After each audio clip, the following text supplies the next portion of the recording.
I'm David Shihata from Shihata Orchards in Prairie du Chien, Wisconsin. Our orchard is located on the bluffs overlooking the Mississippi River. We have approximately 16 varieties of apples in production, and just wanted to go through some of the varieties with you.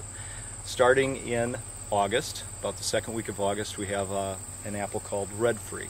Red Free is kind of a soft apple. It's our earliest apple. It's pretty warm that time of year. We like to think of it as more of a sauce apple. It's not a very good eating apple. Immediately following that, we started getting into our better quality apples. That would be the Paula Red. Paula Red is a nice apple for eating. It's also an excellent apple for making apple crisp, apple pies, or even apple sauce. Following that one, about the last week of August, we go right into Zestar. That's a newer variety out of Minnesota, and that is an excellent quality eating apple. Now we're into the first week of September. I have a Gala here.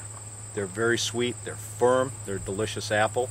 If you let them ripen a little bit more, they can also make some very good applesauce or apple pies. The best way to tell when these apples are ready is obviously the color is your number one.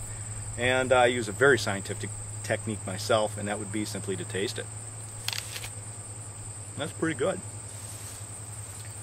Now that we're into the second week of September, the McIntosh, Cortland's, the bulk of the apples are going to start getting ready. This is a Jonathan. It's almost ready. We're looking at the color. They're starting to get a nice red cheek on them. But as you go into the interior of the apple, there's still, or interior of the tree, there's still a lot of green. We simply give the apple a little twist and it releases. They're starting to come off good, but we really don't have good color yet.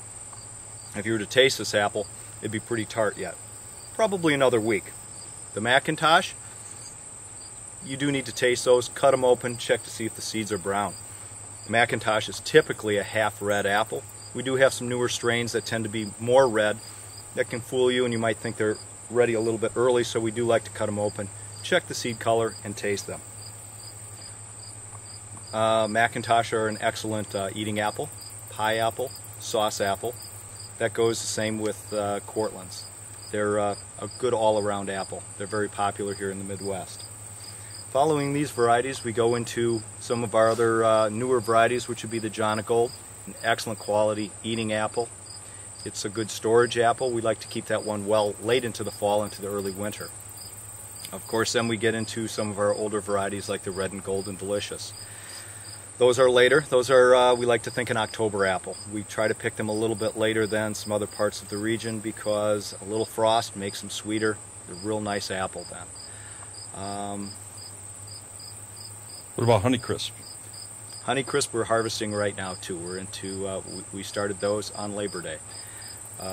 Absolutely fantastic eating apple. I don't think of it much as a cooking apple. I think if people try them, they would agree with me that it is probably the best eating apple on the market today.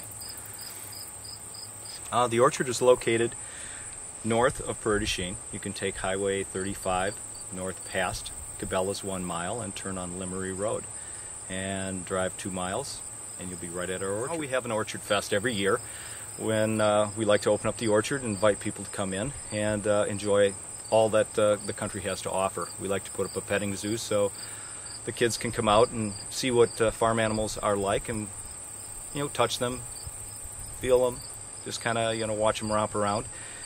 We have free hay rides through the orchard. We always have pick your own apples. We have games for the kids. We have our pumpkin patch. You can go out and pick your own pumpkin. Of course, we always have pumpkins picked as well. It's just a great time for people to come out and experience the orchard and experience the country, and we have all kinds of samples for people, cider samples, food samples. It's just kind of our way to say thank you to the customers and have them come out and see the beauty of the country in the fall when all the colors are at their best. Put on a small addition so we could fit in a little more product. We could put some more windows to lighten it up and have more room for people to move around. It seemed like we were a little crowded, so I think it just opened the store up a little bit and gives it a little nicer feel for everyone. Well, of course, we have all the apple varieties.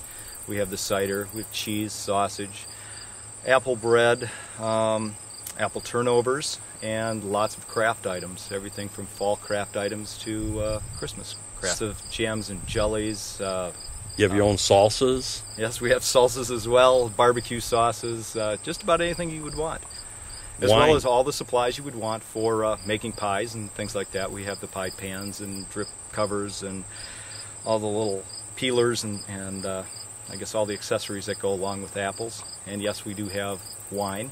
We have a nice selection of Wisconsin wines, as well as all the accessories for wine, from the wine openers to little cheese and cracker trays and all that sort of thing. And you got Wisconsin cheeses this year? Yes. Yes, we have a nice selection of Wisconsin cheese. Can I do any wine tasting? Yes, you can. If you come and ask us for a sample of wine, we do have some unique wines, some cranberry wines and cherry wines, things that people probably aren't familiar with, that don't quite fall into, I guess, the California wine category, and they are fun to try, and we do offer samples.